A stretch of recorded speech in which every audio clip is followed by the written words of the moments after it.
Good morning, everyone. This is Troy Perry. I'm out here on the 15th hole. I'm hitting my second shot down the 16th hole here. We're going to talk about the obstruction rule here for a second. So my ball ended up on the cart path, and we need to determine which side is the nearest point of relief. When you take this rule here, too many people think there's an option here. There is no option. We need to follow the procedure properly. So here's what you do.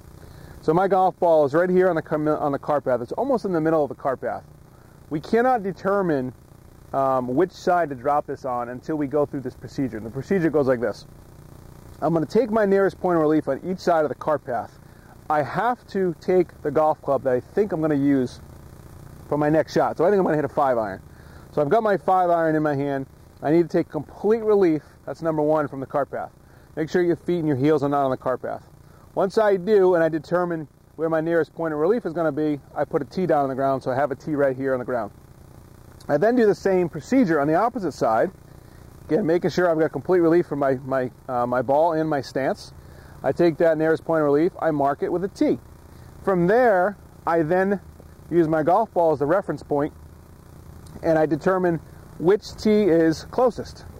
In this particular case, the tee that's closest is the one that's over here on this side of the path. That's my nearest point of relief. There is no option when you're using this rule. So now I've got to basically pick up this tee. I've got to come on the other side. Okay, I now have one club length from this point. When you're dealing with a club length, you now can use your longest club in the bag. So I have my driver in this case. I have one club length, no nearer the hole. I'm going to mark that position with a tee. So I now have two tees down on the ground. My golf ball must first strike the golf course somewhere in between those two tees and not closer to the hole. So if I happen to drop it and it was in front of the tee, then I have to redrop. So in this case, I'm going to drop it somewhere in between those two tees. And now my ball's in play and I've got to play from there. Okay? And so again, there is no option. Determine your nearest point of relief with two sets of tees before you ever touch that golf ball. Whatever tee is closest at that point, that's where the golf ball must be dropped. Sometimes it's not a very friendly drop.